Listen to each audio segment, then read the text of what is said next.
Uh, Hello, everybody, and a very warm welcome to this final meeting of the current season of the Ruislip Northwood and Eastcote Local History Society.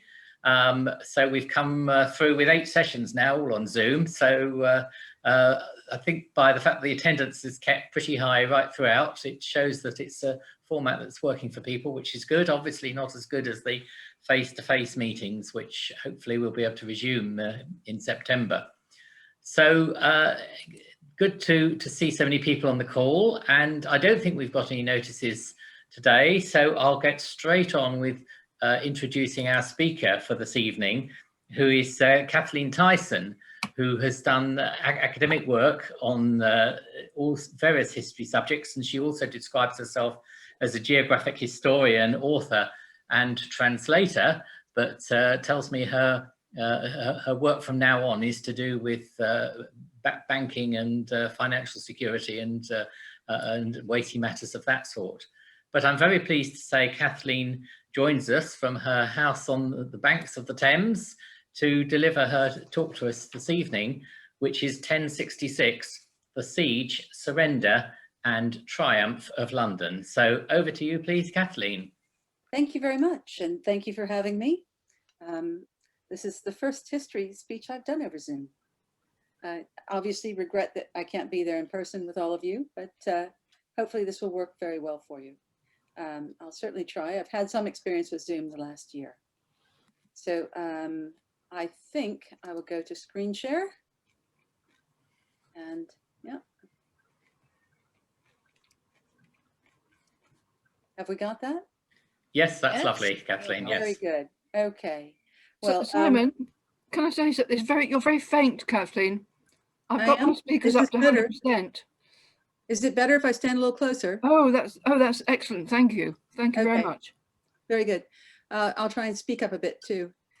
So I came to history quite late in life as sort of a second career, having started as a central banker at the Federal Reserve, and then come to London to supervise the London Stock Exchange and do various things here.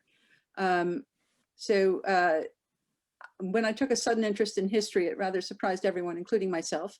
But I took an interest in the Norman Conquest. And so I went to the original source for it and found that it really wasn't as well translated as I would have it. I knew that they'd gotten the navigation wrong. And I knew that they'd gotten the Siege of London slightly strange, because the behavior that translation described was not behavior I believe London could or would ever have tolerated. So part of my determination to retranslate the Carmen of Guy d'Amiens came from knowing that something was wrong in London. I was a Londoner by then. Anyone who lives in London more than 5 years is a Londoner, no matter where they're from or who else they're loyal to. In fact, I'm even a freeman and a liveryman of London now. So that's what set me on this wild hare chase.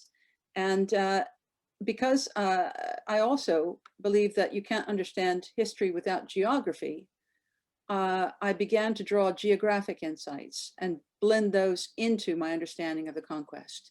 Because this is obviously a very modern satellite picture of Britain and a bit of Normandy and Flanders. But it is still informative.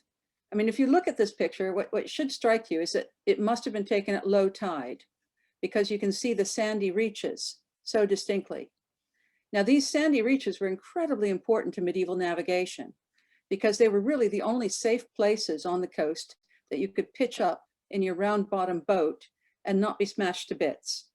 So controlling these estuaries and coastlines was incredibly important to the security of the kingdoms of Britain at the time. And then, of course, there were sandy reaches and trading ports on the continent. These 3 ports here are the ports from which Caesar launched his attack on the coast of England in 54 and 55 BC. And it's also where the Normans came from in 1066. So we'll get to that in a little bit. 1,000 years ago, much more of the coastline was inundated than today. Virtually all the Netherlands was underwater. and estuaries extended much further into England as well. The Thames estuary was much broader, much more extensive, and tidal all the way to Eton. I've actually seen it tidal at Eton in my lifetime too, after very extensive flooding and storm surge. The Wash up in Cambridgeshire came all the way down to Cambridge. That whole area was inundated with tidal inundation. And then of course, the inundation around Norwich was significant as well.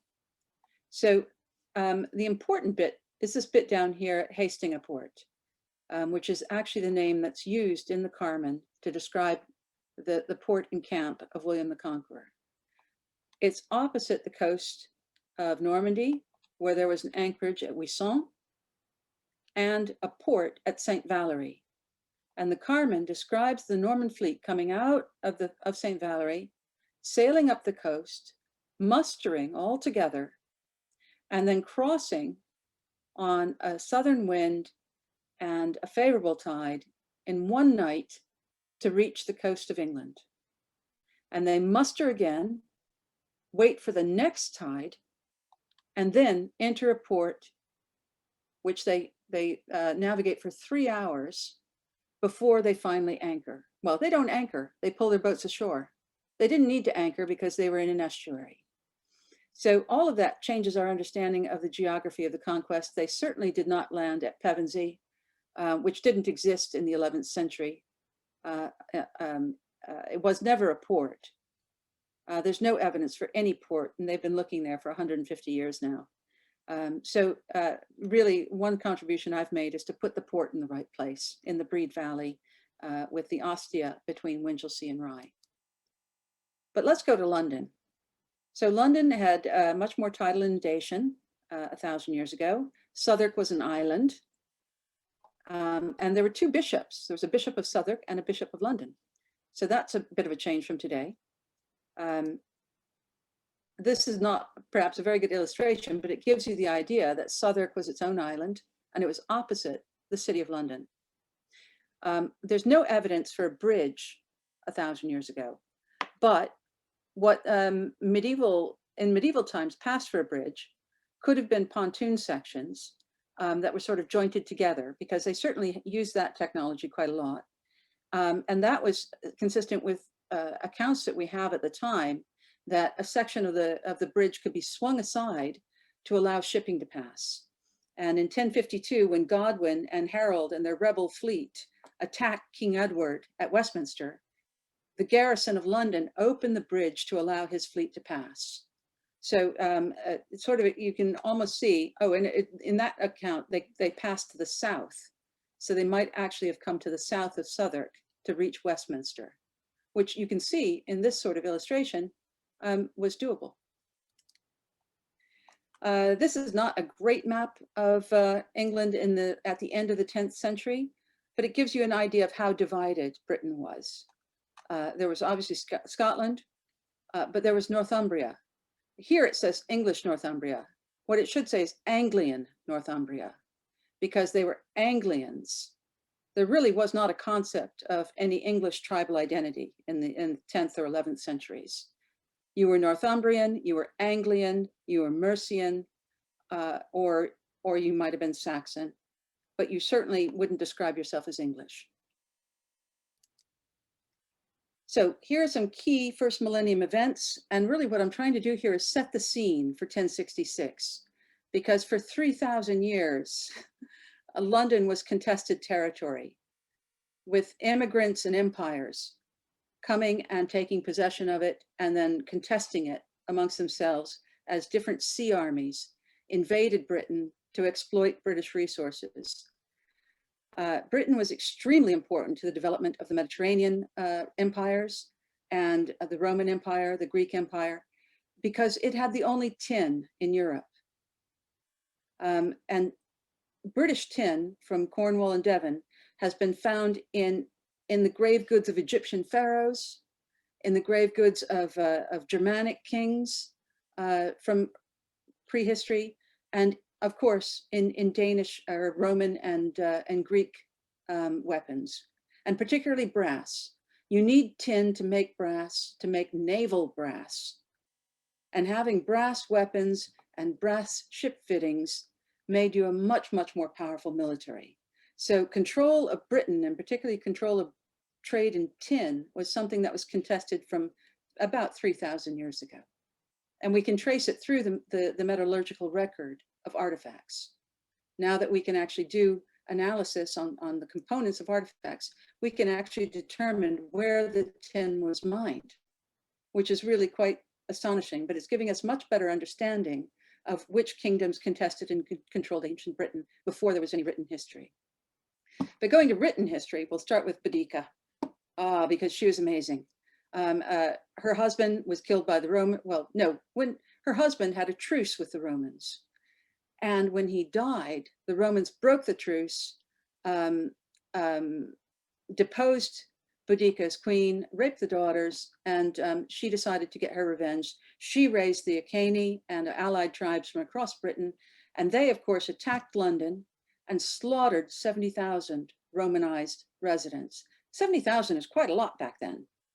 That's a big population for any city 2,000 years ago. Naturally, of course, the Emperor Hadrian came back. He rebuilt London. He made it a metropolis. And it was, from then on, much stronger and better able to defend itself.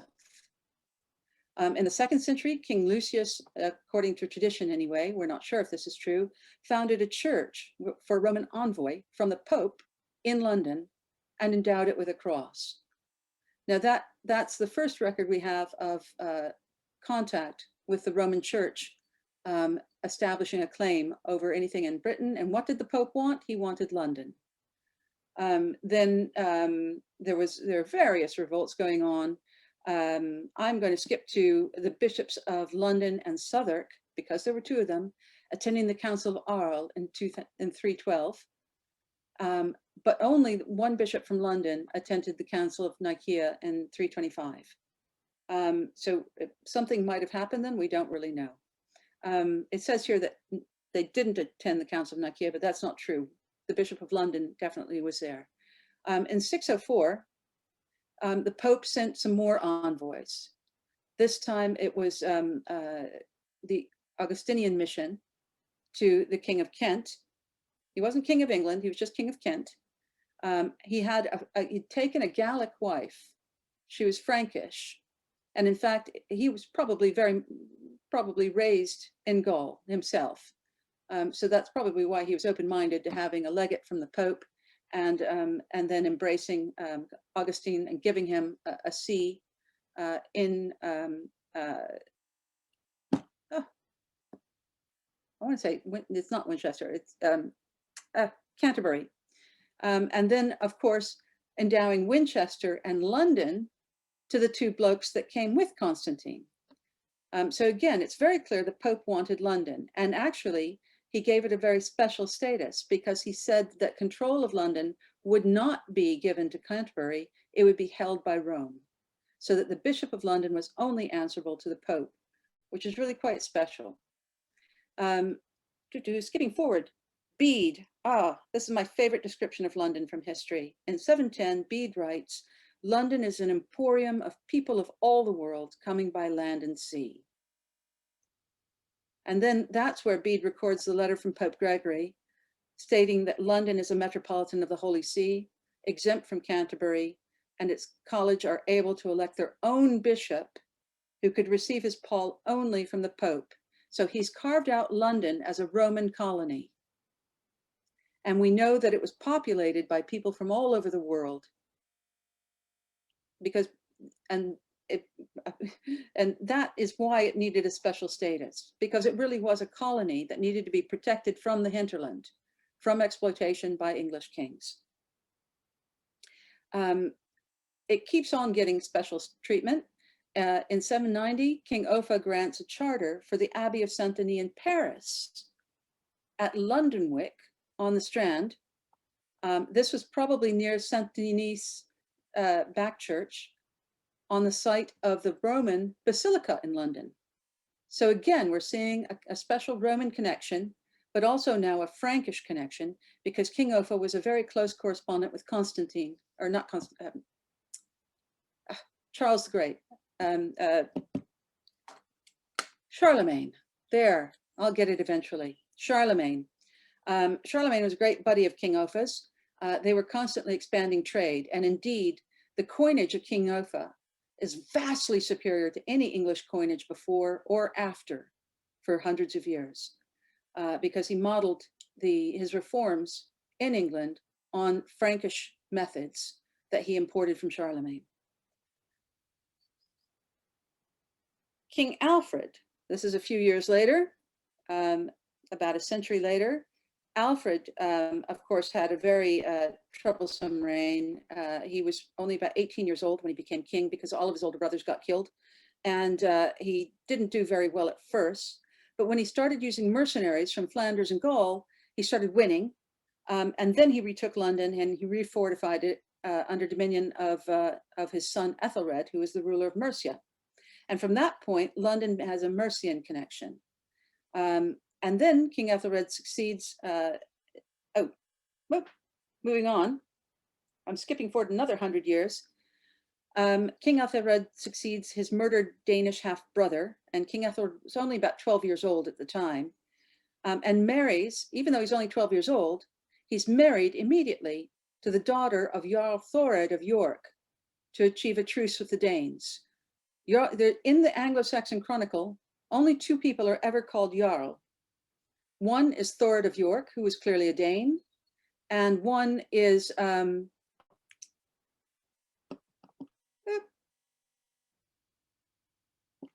fellow in Essex, not Essex, Exeter. Peleg of Exeter is also a Jarl. Otherwise, the Anglo-Saxon Chronicle always uses ealdorman, which was the English native term for somebody who was given power by the king. Jarls appeared to have special status as not only having a land to rule, but also having naval fleets.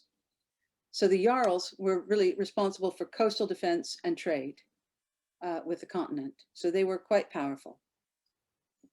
Then in 1000, things really begin to kick up and start happening. King Olaf Tryggvason dies up in Denmark. So the truce with the Danes ends. Jarl Thored of York and his consort also get exiled. Because without the truce, Ethelred feels empowered to exile some Danes. And then King Ethelred raids the Dowager Queen's commonwealths in Cumbria, because when King Olaf left for Denmark, he left his queen in Cumbria, controlling his Cumbrian territories. But after his death, King Ethelred feels like, well, okay, I'll just go raid that. Now, we've seen this before, back with Boudica, 1,000 years earlier. Same result. People got really, really mad and kicked up. The Danes retaliated. They raided England. They were joined by Jarl Peleg of Exeter, and they absolutely devastated everywhere they raided. So King Ethelred needs a strategy to regain some authority and perhaps some new military allies. He marries Emma of Normandy, and then he orders all Danes in England be slaughtered in one night on St. Brice's Day. Not really a strategy to promote peace, because among the victims of that slaughter were Earl Peleg and his wife, who happened to be the sister of King Swain of Denmark. So King Swain, predictably, organizes an invasion fleet for revenge on Ethelred the following year. And within England, things are even more complicated, because in 1007, there was a great gathering of the nobles of England. And it was agreed that they were going to build a fleet of 300 ships for the king and base it at London under the command of a nephew of Edric Striona, who's like the bad guy that you want to hiss at every time you see his name in the Anglo-Saxon Chronicle. And that then challenged the primacy of control of all of the seas that had been held up by Danes up until then. So in 1008, Wulfnoth Skilled, which means Wulfnoth the skipper, who was a sea lord of Sussex. He was the father of Godwin, who would later become an earl under a Danish king. And he is forced into exile. He took 25 ships with him. He burnt 100 ships of the new fleet and killed the commander Beorhtric. He also raided and slaved everywhere along the south coast, and then he took off for Flanders. Now, at that time in Flanders, a great muster was happening of an enormous fleet of, let's call them Vikings, because they were every possible nationality. There were Danes, there were Swedes, there were Finns, there were people from the Orkneys, ships from Scotland. It was a massive muster, but it was directed by Thorkel the Tall and his brother Hemming. And they, of course, then come across, they invade England with this massive fleet, and they secured an enormous record Danegeld. Well, you know what happens if you pay off Vikings? You get more Vikings. But in the meantime, King Ethelred was forced to cede London and East Anglia as Danish commonwealths under truce with Thorkel the Tall. But he did secure in return that Thorkel would protect and defend the kingdom from King Swain. So in 1014, King Swain has taken control of all of England, except London. And King Ethelred is then forced into exile at Fécamp in Normandy. Now, interestingly, Thorkel the Tall still held London, and he resisted King Swain, and he did not surrender London in 1014.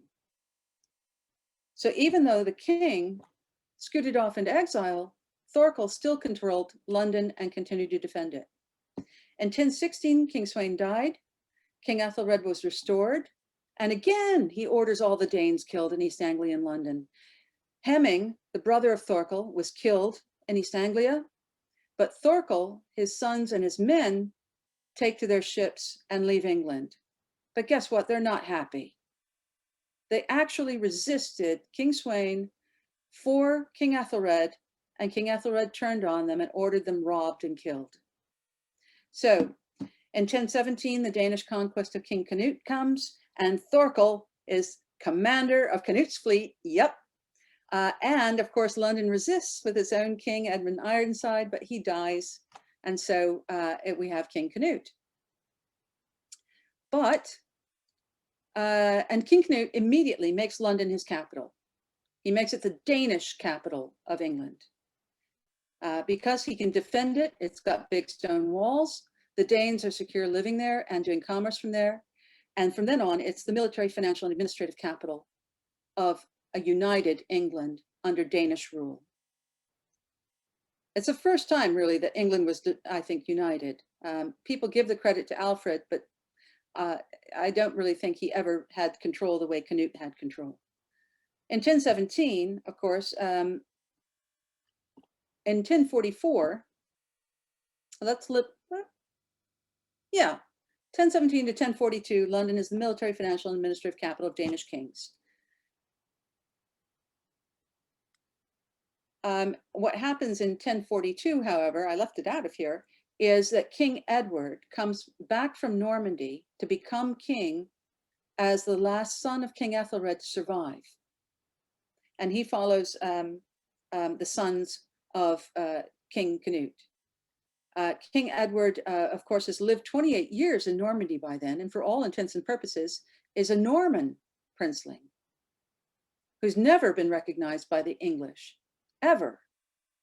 But his mother, who married King Canute and bore him his sons, a son and a daughter, his mother, Queen Emma, brings him back when Harthacnut is not doing very well. And so when Harthacnut dies, Edward becomes king. Emma's the most fascinating queen in history. She was the wife of two kings, Ethelred and Canute, mother of two kings, Harthacnut and Edward. And they're all very different. So moving swiftly on, that's not the end of the story, because King Edward is a very weak king, and all of his jarls, because by then we have jarls, are Danish. and they're not so thrilled with having a Norman king and his Norman reforms. So the first to rebel is Swain Godwinson, the eldest son of Godwin, who has been Jarl since 1021 under King Canute. Swain rebels. He renews Viking attacks on England, which has been under peace since 1016.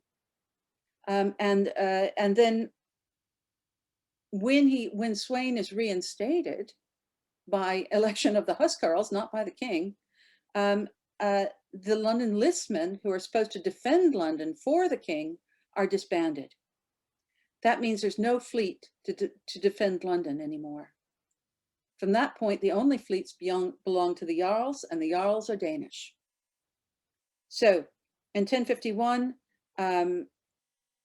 King Edward elevates Robert of Jumièges from Normandy, who had served as his Norman royal chaplain, to be Archbishop of Canterbury. This makes the Danes very, very unhappy. In the same year, Tostig Godwinson is married to Judith of Flanders, possibly without King Edward's consent, since King Edward loathed the Dukes of Flanders. And then King Edward, he initially names a Danish Godwinist as Bishop of London, but when that is refused by the Pope, then he names a Norman as Bishop of London. And that really kicks things off. The London diocesan treasury is robbed by Spearhafok at the same time that Godwin and his sons revolt against the king and go into exile. So Godwin and Harold and Tostig and the others all go to Flanders. And in 1052, the London garrison allow the fleet to come back because they've recruited Vikings over in Flanders. They come back, they raid the south coast, they came up the Thames into London. The garrison opens the gates, lets them through on the river so that they can besiege Westminster, and that forces King Edward to reinstate everyone, to all of the exiled Jarls to their earldoms. And from then on, Edward basically is locked in Westminster as a captive. And Harold rules the kingdom as subregulus after Godwin dies in 1053. So the whole history of that one period of 100 years, well, it's only 66 years, we're only 66 years into it now, is very turbulent in terms of contested control for London. Looking at it now, it looks awfully small compared to what it is now. It was just the area within the walls and some settlements on the margins. Now, the interesting thing about 1066 London is the control of the gates into the city. King Canute put a St. Botolph's at 4 principal mercantile gates into the city: Aldersgate, Bishopsgate, Aldgate, and Billingsgate down on the strand of the Thames. And those St. Botolph's were there to actually collect taxes for the king, because within London, even King Canute recognized the king has no authority. It retained its democratic Roman traditions as a metropolis. It elected its own king. Yes, it had voted for Canute as king and accepted him as king, but within the city, he had to respect that there were limits to what he could do. So he put his churches at the gates to collect the royal rents. And back then, clerics were not just about saving souls, they were also about collecting taxes. And so that's why there's a St. Botolph at every principal gate of the city. And then St. Clement Danes at Lithgate was for the London Lithsmen, the royal fleet of Danish defenders of London. By 1066, things weren't looking good. Multicultural mercantile denizens of London included Gauls, Frisians, Danes, Normans, Franks, Angles, and Saxon, and none of them really looked at themselves as English. They were Londoners, and they didn't have necessarily loyalty to any particular king or tribe. There were no listmen because they had been disbanded after the Swain's revolt in 1051. There was a fleet of Butzkarls that were loyal to Tostig. They had been loyal to Godwin, but by the time of 1066, they were loyal to Tostig.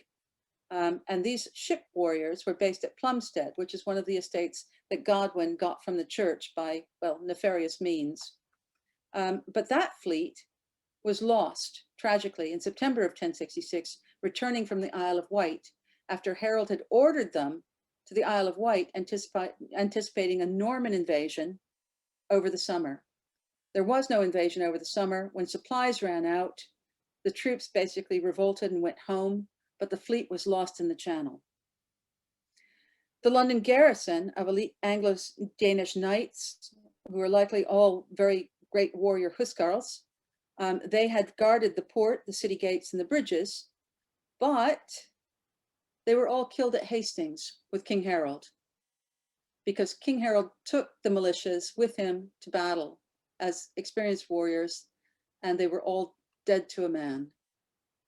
So that left defenders of the City of London after the Battle of Hastings as one very ancient, withered Godfrey de Magneville as the king's magistrate in the city. He had been magistrate since 1051 when he came over with William from William Duke of Normandy. And by 1066, he was not in good shape, as you'll see in the account from the Carmen. The Bishop of London was also appointed in 1051. He was also a Norman, again, getting up there in years. And obviously, as an ecclesial magistrate, not much good for defense. There still were high stone walls, a barbican, and gates. And that is what saved London in 1066. That and the determination of its citizens. Just going for the march, we have here that William the Conqueror came over. He anchored in the port of the Brede Valley. The battle was somewhere around there. We're still looking for it. We've never found any evidence of it. There's certainly no evidence of it at battle.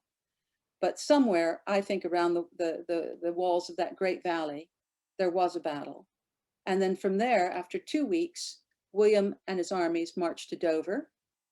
They secured Dover, and for a month they stayed in Dover, collecting the surrender of first Canterbury. Canterbury was the first to surrender, but then all the other privileged cities and towns of England that wanted to secure royal privilege from the new king.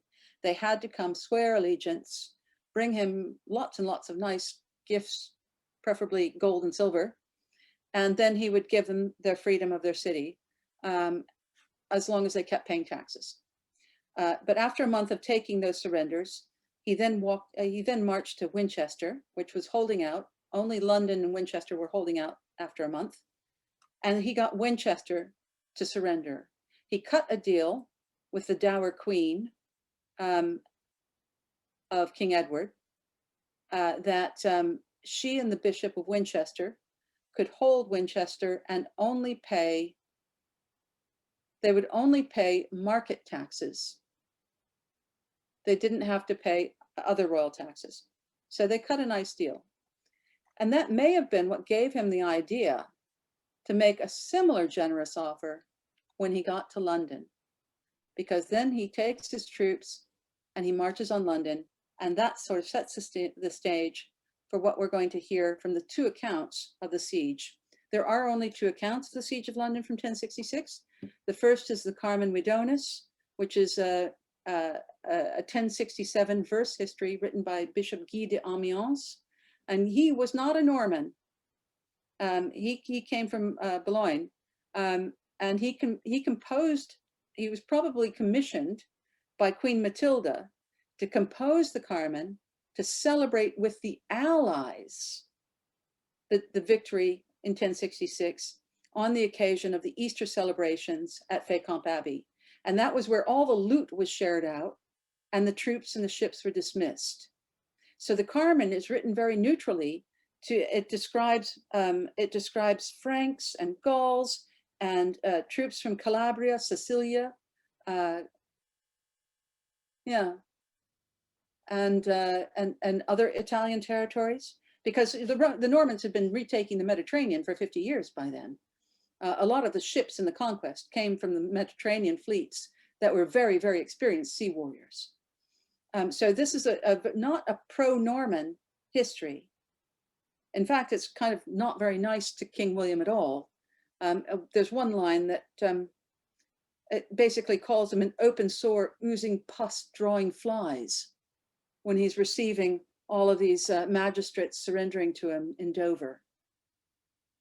That may be why there's only one manuscript of it surviving, because William would have probably suppressed the others. There is a single surviving manuscript that's in the Royal Library in Brussels, and it was first found and then transcribed and published in 1825. The second source for the siege of London is a letter to Countess Adela, which is a bit more personal. It's a verse letter by Boudry, an abbot of Burgai, and later Bishop Boudry of Burgai. And it was written before 1106, so still within 50 years of the conquest, within memory. And Adela was the granddaughter of William the Conqueror, the daughter of King William and Queen Matilda. And the letter contains a description of a tapestry very similar to the Bayeux tapestry that describes the famous conquest of 1066. And it is hung around her bedchamber. Interesting choice of decoration.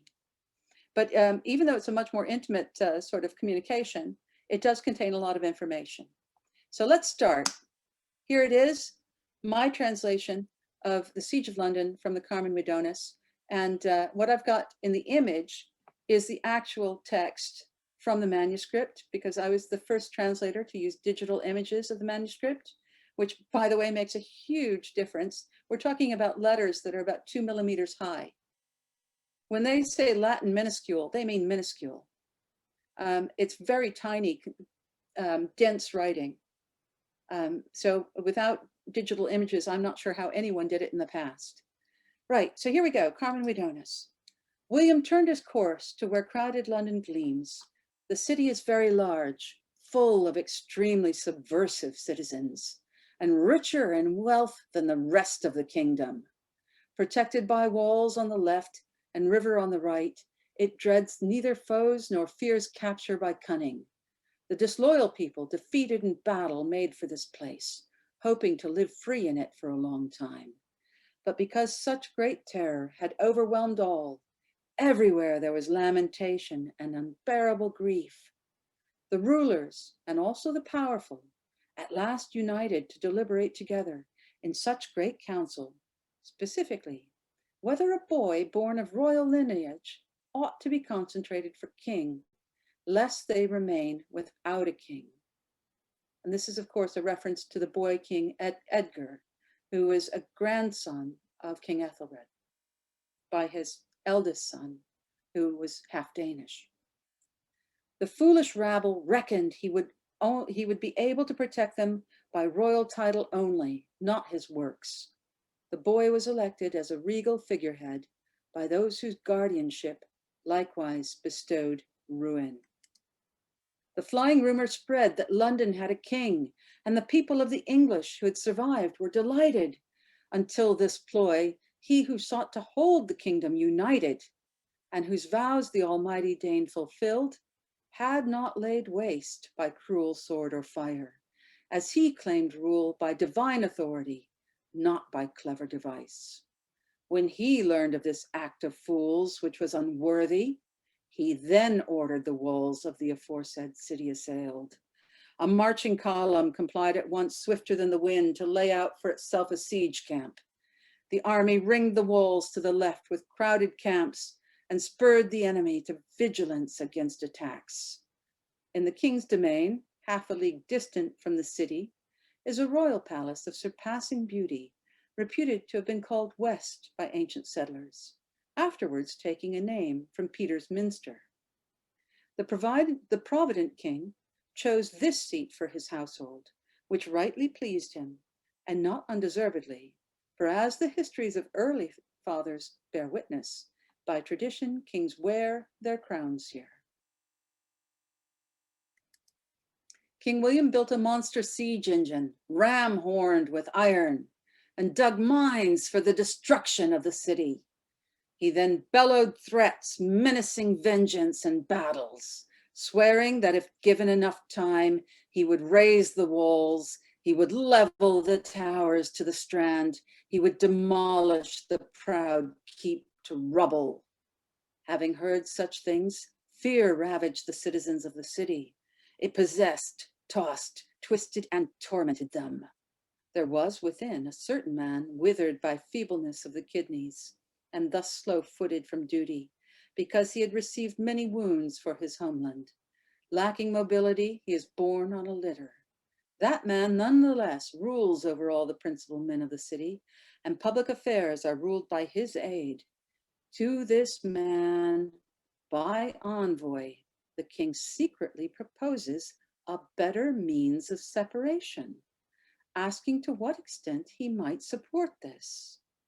Merely call him king, William said, but by the prerogatives of royal power, as Edgar commanded, he instead might rule in total submission. Indeed, that cautious man received the offer warily and sheathed it in the chamber of his heart. The magistrate convened all older men, having spurned levity, and addressed them in such words: brothers, distinguished not only by power, but often by craft, where now is your vision, and where your action? Regard the walls besieged in mighty conflict, and surrounded by immense devastation, and the raised monster battering ram is overreaching the Barbicans, and our walls are being ruined, split by blows of stone. After many calamities collapse on all sides, he stands tall, our hearts sink in fear. And two, the militia of the people is stricken with such great terror that they take up arms half-heartedly for defense of the city. The sword lays waste to us without, fear and anguish within, and not one of the garrison has been left to us. Therefore, I beseech you, if there is any hope of salvation, that you supplement our forces with cunning, because it is preferable, if the city's might is about to succumb, that what cannot be done by strength be accomplished by stratagem. Accordingly, it is up to us to deal with this matter prudently and to seek a sensible resolution together. On which account, I recommend, if agreed proper by you, while all we suffer lies hidden from the enemy, our envoy might immediately be sent as if biddable to the enemy. He might exert himself to beguile by words. Let him feign servitude and promises of peace, and indeed, if King William so commands, pledge our right hands. This pleased everyone. They accomplish it more swiftly than it is said. A man deft in reasoning was sent to the king, who duly delivered, embellished by clever speech, what was useful to his brothers no less than to himself. But since a fox is scarcely taken by a widespread snare, he was beguiled by the king whom he wished to beguile. For while the king openly praised, yet too he privately derided whatever the envoy from Edgar conveyed. The king dazzled the fool with gifts and duped him with words, promising countless rewards to him. That man, staggering back, laden with reddish gold, to those who had sent him, reported such words: the king says, peace be with you, and offers greetings. He yields your mandates, and without deceit. Yet God as witness, to whom creation of all things is beholden, he knows no king to deem his equal since David. He is more beautiful than the sun, and wiser than Solomon. He is braver than Alexander the Great, more generous than Charlemagne. That King Edward had conferred the gift of the realm on him, he has shown and affirmed. He reports you also assented. Therefore, this is up to you if you wish to live longer. Render to him the oaths he is owed with your hands.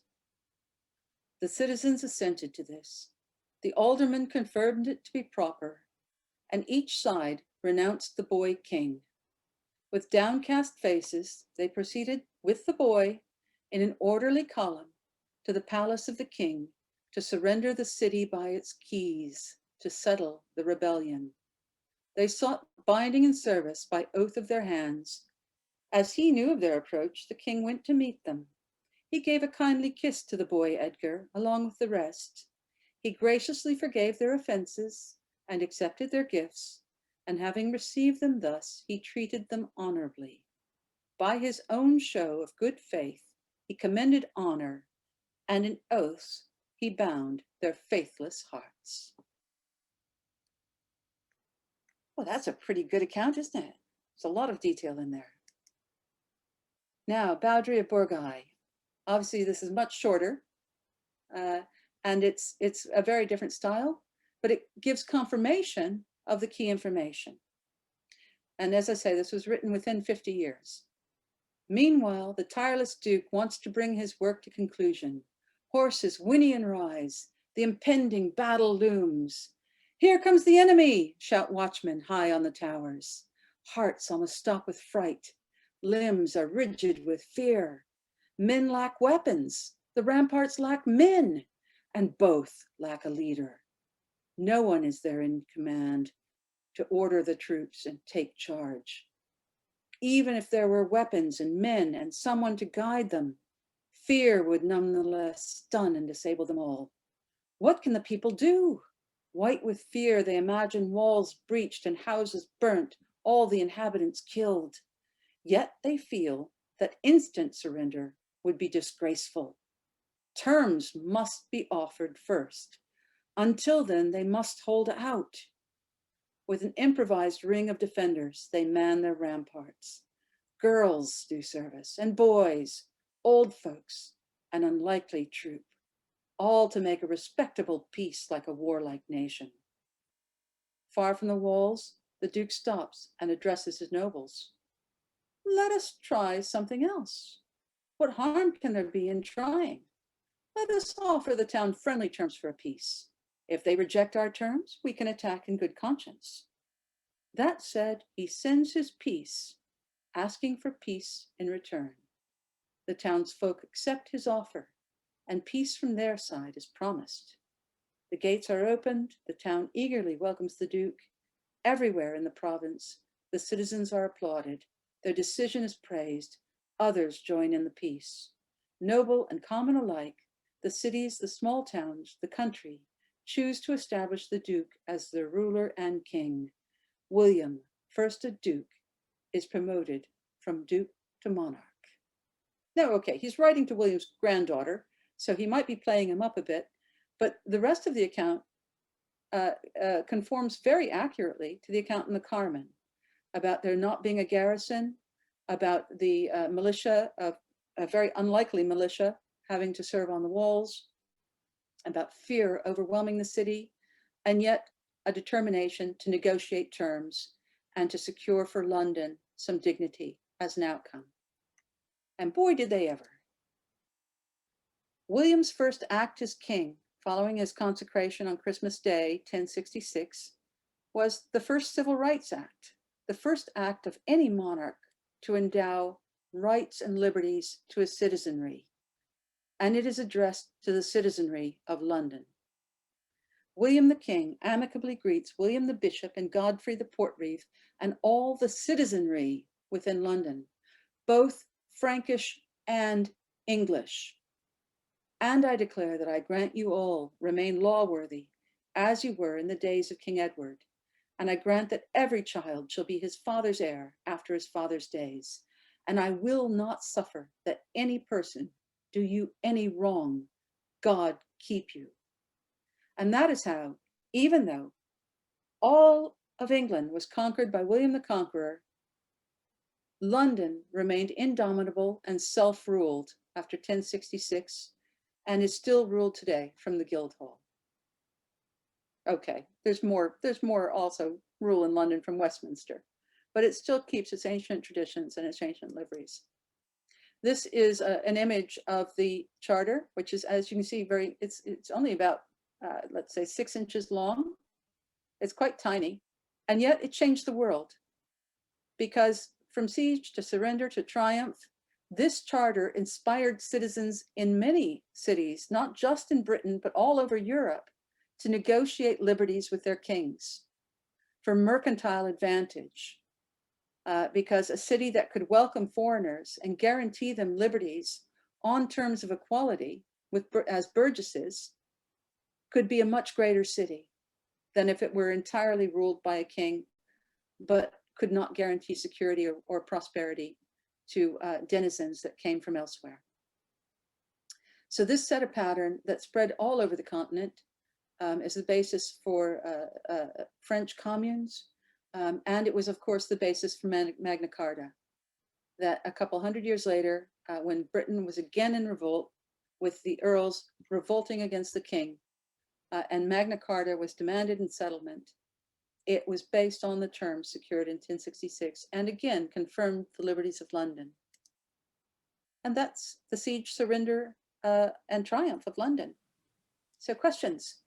Thank you very much indeed, Kathleen. That's absolutely fascinating. And what a wonderful translation you yourself have made of the Carmen Windonis, the beautiful prose you've created. That's, I feel, not knowing the Latin myself, but must give some sort of flavour of the beauty and the movement and style of the original, I'm guessing.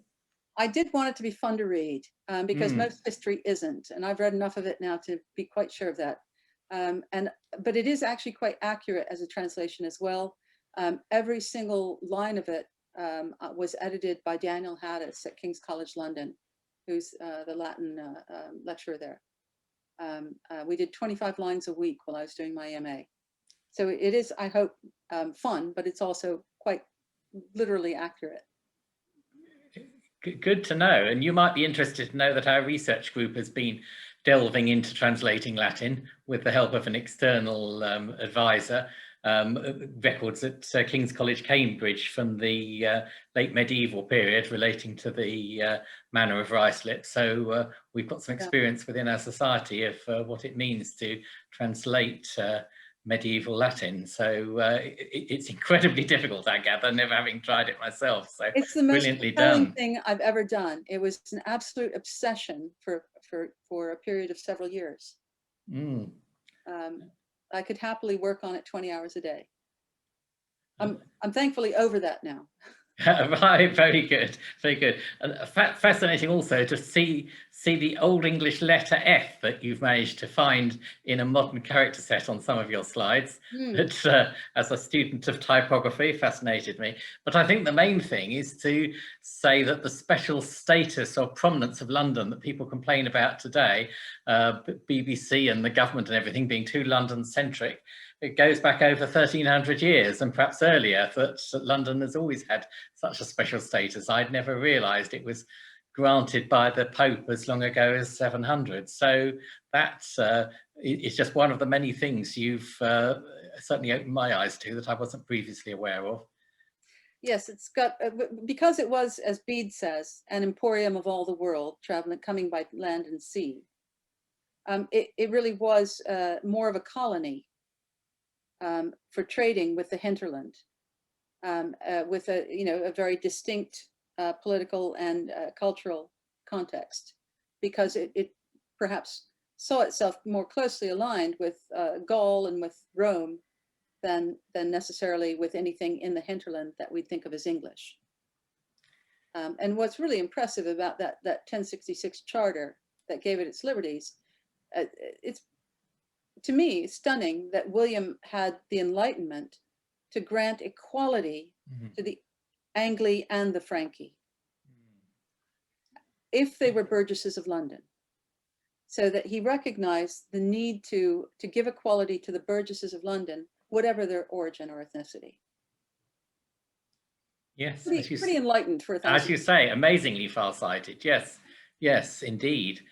Well, let's bring you full screen, and I'll ask everybody else now to pitch in and ask questions, either by typing in the chat window or by unmuting yourself and just talking, whichever you prefer. So over to the rest of the 44 or so people on this call. Please do take this opportunity to ask Kathleen any questions you have.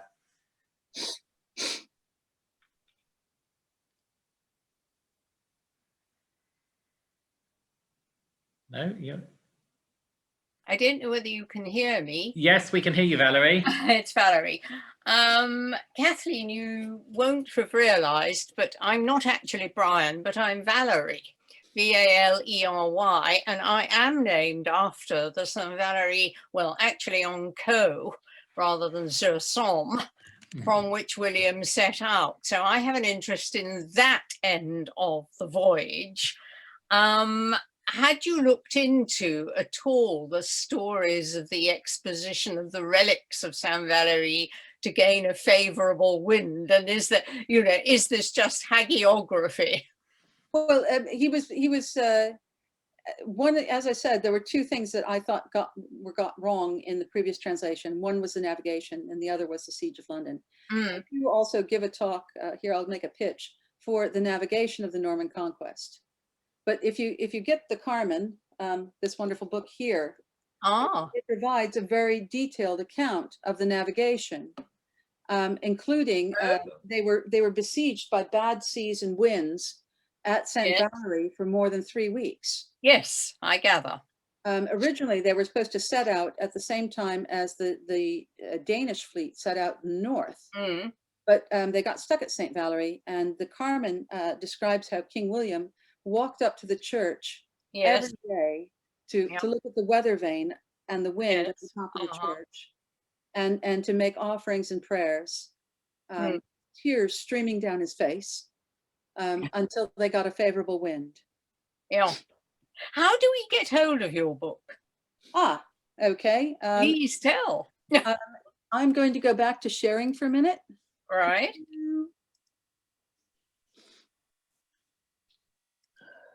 Because if I go to the next slide, oh, come on, you. Here we go. It's available on Amazon. Oh, right. I'm afraid, it's a little expensive. I had a black and white version, but I put so much work into the geography and into collecting the various confirming evidence that it works much better as a color version. Yes. Unfortunately, Amazon charges a lot for color print. Hence the higher price. But you get an A4 size book, quite a big book, right? And you get amazing side-by-side translation and lots of colorful images of cool stuff in it, including the geography stuff. Oh, well, I could ask for it as a present, I think. Put it on your wish list, definitely. But it does have a complete account of the navigation. Right. And it's the only account of the navigation. I mean, because William of Jimiash really doesn't give much. Yeah. Because I've been interested, obviously, in the hagiography and, you know, of Saint Valery, and obviously how much is hagiography and how much, you know, I mean, it's difficult to assess. And my cousin did me a translation of the Vita from the Latin, so that was fortunate. Yeah. Good. I shall pursue the book. You have to be a little careful with anything that an abbey produced in the 11th or 12th century, because they were essentially marketing documents to promote footfall. So, you know, there were actually monks that went around from abbey to abbey, recording a new history at each abbey. Just sort of itinerant, going around, creating up new miracles, creating new saints. All to coil in money. And of course, you know, they often didn't speak the local language very well. So what comes out is sometimes fantastic, to put it mildly. But yeah, you know, it's fun reading all the same. Well, I'm glad to have caught up with that. I wasn't aware of the book. I've put a link in the chat window, which you can click on to take you through to that in Amazon. Anyone who's interested. Right, no, we can pursue that. We have an account with them. Yeah. While I'm just talking, has anyone done much work on Boudry and Guy? You know, from the sort of lit crit or historical point of view, or were you the pioneer? Oh no, I'm not. I cannot claim to be the pioneer on Boudry of Burgai. That comes from an edition and translation by, I think it's Madeline. might be Margaret Otter. It's actually on my slide.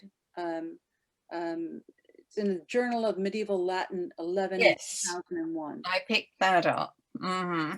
So she's the source for that translation. I can't Yes. credit at all there. Yeah. And Widonis, of course, means of Guy, doesn't it? Yes, it does. Yeah. And what about Boudry? Well, he was an abbot Mhm. who I guess had a bit of a thing for for the Countess Adela and wrote her letters. Mhm. I mean, they may have just been pals. He may have just been entertaining her, but Mhm. you know, Norman women were responsible for history. We tend to think that histories were written for kings, but that's not true. It was the queens that commissioned the histories, right?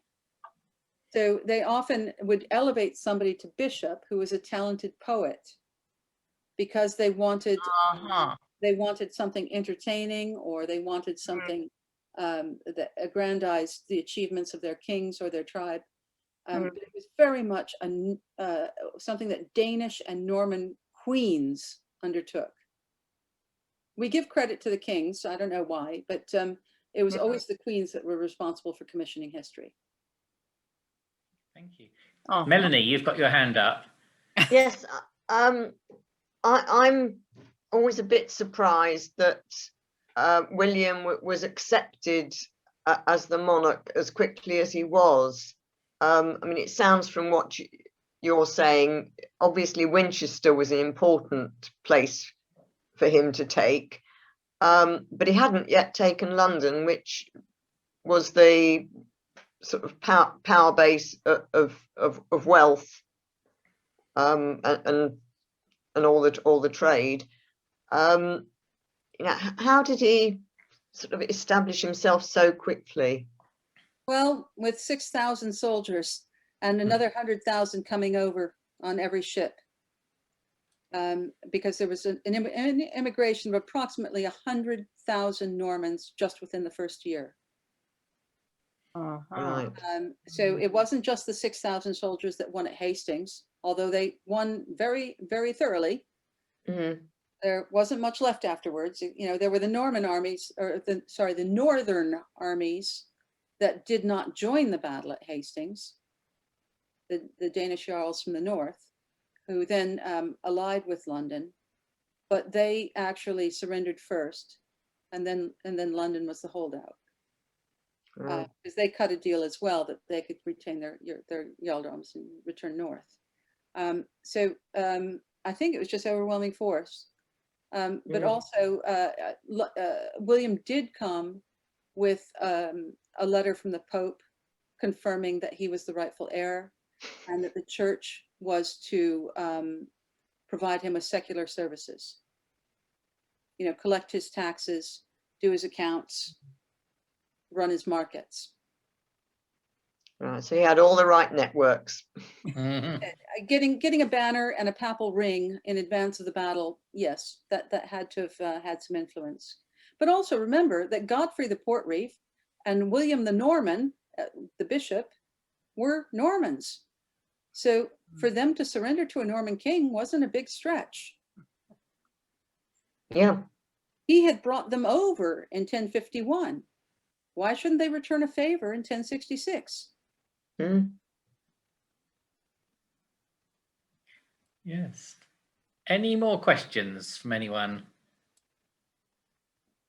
Just unmute yourself if you want to talk, or I'd be looking at the chat window as well. If you type in there, you'll find it along the bottom of your screen, where I've also put the link to the right page on Amazon if anyone wants to click on it to go quickly to the page where Kathleen's book is available. And now, you know, just thinking about London holding out, I mean, the Battle of Hastings was back in October, right? Mm. And William was crowned on, consecrated, actually. What mattered back then was not getting the crown so much as getting the consecration, on Christmas Day, 1066. So they held out for more than 2 months. That's pretty good. Mm. Yeah. They cut a good deal too. Mm. I mean, seriously, for over 400 years, Bishop William the Norman was celebrated as the savior of London. Yeah. And his tomb in St. Paul's Church used to be a refuge whenever there was a crisis in London. And it was only the Victorians that sort of, old St. Paul's burned down, right? And then when it was rebuilt, they could no longer mark where William the Norman's tomb was. And then he sort of got written out of history by the Victorians. Well, certainly London has a lot to be grateful for, in a sense, because we've managed to keep separate from the monarch all the time. Well, we can always elect our own. I did think after Brexit that London should secede from the Union, establish itself as a metropolis, and stay within Europe. Yes, that quite appealed to me too. Any more thoughts from anybody or questions?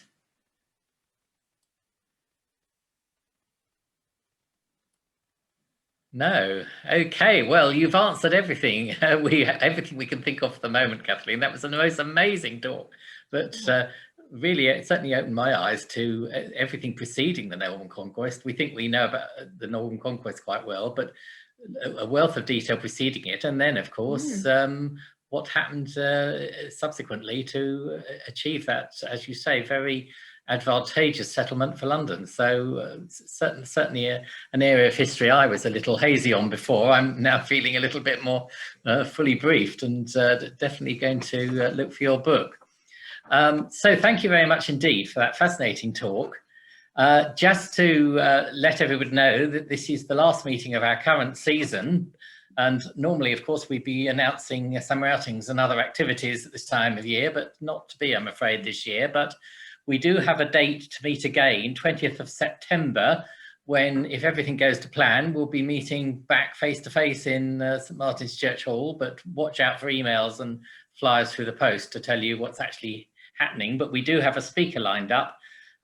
Trevor Barnes is speaking on that Monday, the 20th of September, talking about dead doubles, Ruislip and the Portland spy ring. So Jane has found us a super program for all 8 sessions for the 2021-2022 season. So the Society will, of course, be taking a pause over the summer, but resuming fully in the autumn for its next season.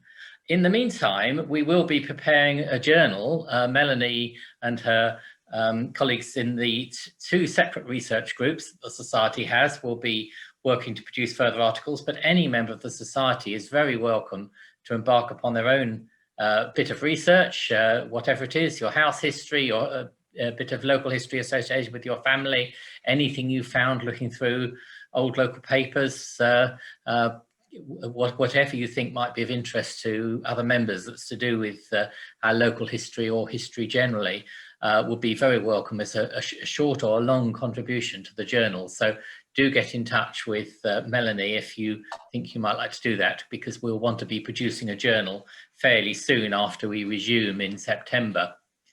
So it's all that remains for me to say is have a good summer. Hope your summer this year works out better than your summer last year, and that you're able to go on your travels a bit, and look forward to seeing you in September this year on the 20th. So all the best from everybody on the committee, and see you in the autumn. Okay, bye-bye.